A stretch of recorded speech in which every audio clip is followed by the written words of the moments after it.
این منم که دارم خودم رو آماده میکنم برای اولین ویدیوم با موس و کیبورد و قرار بفهمیم چقدر میتونه توی گیممون تاثیر بذاره. پس تا آخر ویدیو همراهمون باشین. خوش اومدین به اولین ویدیو من با موس و کیبورد. امروز قرار بفهمیم اصلا میارزن که این وسایل رو تهیه کنیم و استفاده کنیم یا اصلا میتونه تغییر خاصی تو گیم پلی ما ایجاد کنه. تا آخر ویدیو رو نگاه کن، قرار نظر اصلیمو بهت بگم.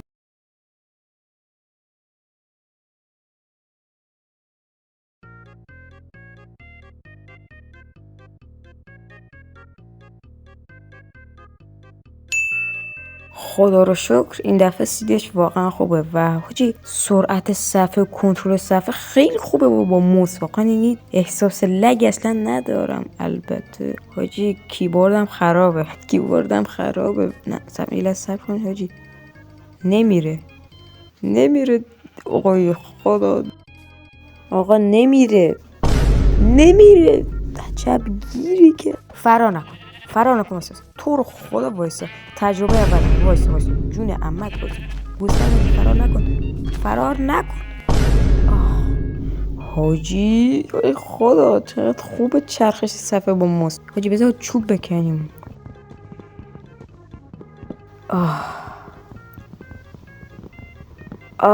خدا خیلی حال میده حاجی کندن درخت با موس. خب دیگه رسیدیم به بخش کرافت کردن. حاجی ببینید از نظر کرافت کردن و کنترل آیتمات و اینونتوری واقعا خیلی بهتر از لمسه، چون راحت یعنی دست چند کاره بازی خیلی خوبه. واقعا تاثیرش بهتره. البته اگه موس شما درست باشه که دیگه چه بهتره. موس من یکم مشکل داره مثلا که راستش. خب بریم سراغ استیک. ممکنه یکم سخت باشه چون واسه من اولین باره. کسی که مثلا چند ماه با مثلا موس و کیبورد بازی کرده باشه واسه اونا مثل آب خوردنه. راحت کرافت تنظیم کنه همه کار. احتمالاً پارت بعدی رو باش بریم فایت، حالا بدوارزینا، چون واقعا فایت هم باش خوب میشه.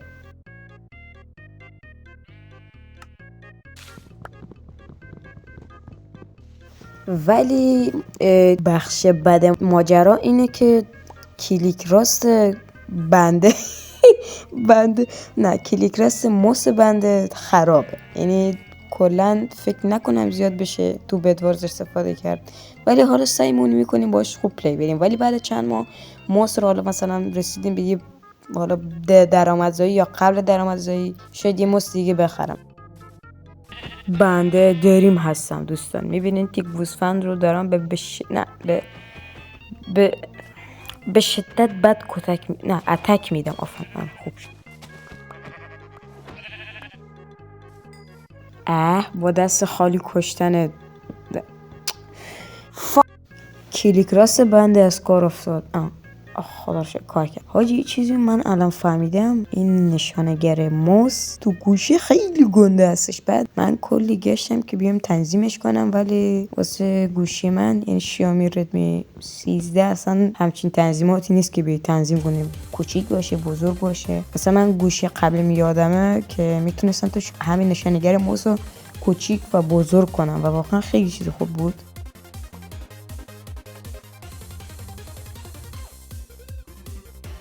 مشکل اصلی اگه از موس بگذاریم کیبورد هستش. بله دوستان کیبورد من خرابه، اونم بدجور خرابه. نزدیک 30% دکمه هاش کار نمیکنه، چون بنده از جمعه بازار دوست ها خریداری کردم و کلن همه این تجهیزات رو من تو روز جمعه خریدم. اول کیبورد بود، بعد موس بود و بعدش بعد 2 سال پارگی فراوان. آره پارگی خیلی زیادی بود. من تو این 2 سال 3 تا گوشی عوض کردم، چیزی کمی نبود. ولی خب بالاخره یعنی شهرستان ما مثل اینه که انگار میخواید این یو اس بی هابه مثل دایمند توی ماینکرافت بود، اصلا پیدا نمیشد. حتی تو 10 میلیون هم بده پیدا نمیشد، اینقدر سخت گیر میومد. من کل بازار رو دنبالش گشتم که به زور یه خدا رو شکر یه دونه از دستفروشی ها رو دیدم که دقیقا همون مدلی که من میخواستم و داشت میفروخت. منم زود آمادش کردم برای ویدیو اینا، چون واقعا خیلی منتظر همچین صحنه‌ای بودم آمادش کنم و واقعا خوشحالم بعد 2 سال تونستم بخرم.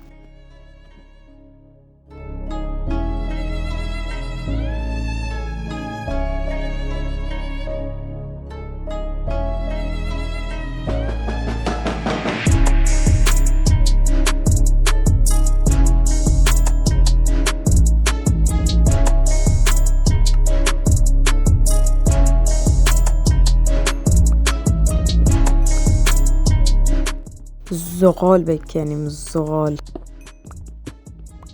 و حالا من خودم یه ایده بزرگ داشتم و تستش کردم که متاسفانه گوشی من نمیکشه. من دیروز رفتم نسخه جاوا رو با استفادهش یه لانچری ریختم و دیدم اون لانچر کار نمیکنه. کلا پاکش کردم،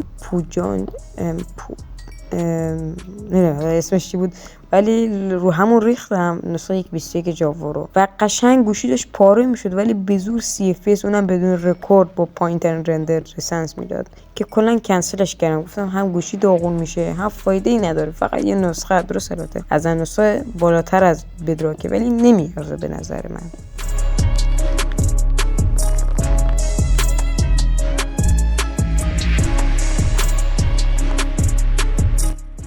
و اگه داریم میبینید که انرژی من و نوع حرف زدنم فرق میکنه، در واقع دارم این صدایی که الان داریم میشنوین صبح دارم ادیت میزنم و صدا گذاری میکنم. به خاطر همینه که صدام حالا یه جوری کم شاید بیشتر سر حال باشم، شاید مثلا نباشم، ولی خب کلا اگه بخوام ویدیوهای خودم رو بدون صدا گذاری مثلا حین رکورد صدا رو ضبط کنم، تقریبا تو 2 برابر سرعت ادیتینا میره بالا. یعنی ممکنه همون روز نصف روز از رکورد 2 ساعت نگذشته باشه ویدیو رو آپلود کنم.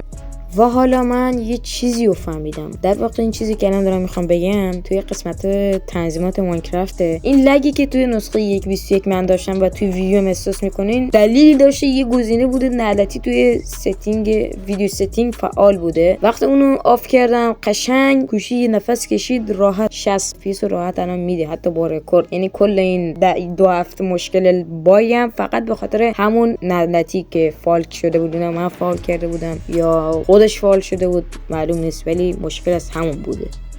و من توی ویدیوهای خودم کامنت ها منظورمه دیدم که خیلی ها مثلا میان به هم بی احترامی میکنن، در صورتی که خودشون حتی جرئت ندارن تو ویدیوی خودشون تو کانال خودشون صحبت کنن. الان من میدونم خیلی هستن که شروعشون خیلی قویه، خیلی هم هستن شروعشون به شدت ضعیفه، که همونایی که شروعشون ضعیفه برعکس هیت میدن به طرف. یعنی یکی که مثلا شروعش خوب بوده، طرف چون از اینکه شروع خودش خوب نبوده فشار میخوره، میاد به طرف میگه که تو بچه سالی، تو فلانی. آخه خب چه ربطی داره؟ من شروعم خوب بوده، به عنوان خودم قبول دارم شروعم خوب بوده. اینا همه میدونن که قرار نیست همه با شروع خوب باشه. من خودم مطمئن نیستم که شروع من خوب بوده یا نه، چون من یه کسیم که تو محتوا رو تولید میکنه. من همیشه اینو واقعا دوست دارم که با کسی که ویدیوهای منو میبینه ازش نظرشو بپرسم که اگه واقعا ویدیوم خوبه بهم بگین، اگه خوب نیست بهم بگین که بازم حالا ادیتور رو بیشتر کنم، انرژی رو بیشتر کنم، زمان بندی ویدیو رو بیشتر کنم. اما خب متاسفانه کامنت اینا زیاد ندارم. معمولا دوستای خودمن که این واقعا عادیه واسه کسی که تازه شروع کرده. این کامنت های 0 و لایک و 2 تا کاملا عادیه. تنها چیزی که الان من توی کانال من فرق میکنه ویو هستش که مثلا ویدیو اول بالای 50-60 تا ویو خورد که واقعا خوبه. مثلا باورت میشه خیلی از کانال‌های موفق امروزی قبلا مثلا ویوشون 3-4 تا بوده ویدیو اول، با اینکه ویدیو اول من 60 تا 65 ویو خورده که خیلی خوبه. از نظر خیلی میگه نه چیه بابا، دارم ویدیو اولو میگم نه ویدیو صدام. اسم من دیان نیام جلوی چشایم دیان نیام می دختر ای بی حیا بجون اصلا ازم نپرسین که چجوری به اینجا رسیدم حاجی. کپکاتم لگ میزنم، تا میخوام صدا گذاری کنم میپرونه دوباره صدا رو. و مثلا الان این برای بار 6 دارم صدا رو ضبط میکنم و ممکنه کار نکنه. حالا من تلاش میکنم ولی خیلی کپکات یعنی گوه ترین برنامه جهانه. و اگه میبینید صدای من کات و چیز خاصی ادیت خاصی نداره، در واقع دیگه کپکات الان نمیذاره. یعنی من مجبورم کل ویدیو رو از اول ادیت بزنم که دیگه حوصله ندارم، پس مجبورم همینجوری با ادیت خام بریم جلو. یعنی فقط صداگذاری ساده مثل ویدیو قبلی. الان تا اینجا ما دیدیم که صداگذاری ها رو مثلا کات و اینا میزدیم که خراب نشه، ولی الان دیگه مجبوریم با ادیت خام بریم جلو. حتی صدای نفس کشیدن هم دیگه باید بشنویم. از اونجایی که الان در حال حاضر هم صدای اضافی تو فضا هستش، هم خودم صدا میخوام بذارم گیر میده خود کپکات. مجبورم از موزیک استفاده کنم، موزیک پس زمینه رو زیاد کنم دیگه. به بزرگی خودتون ببخشید.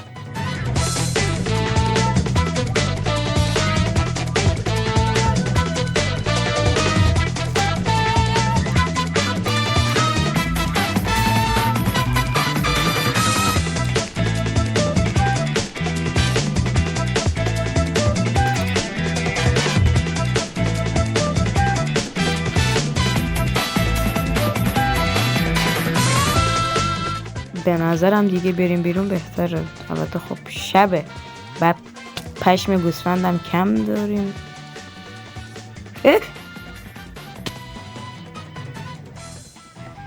مردم.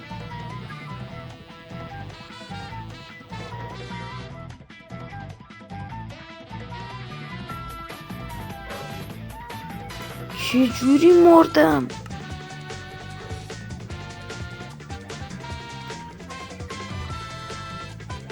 اصلا میخوای نظر هستیم بدونی کیبورد و موس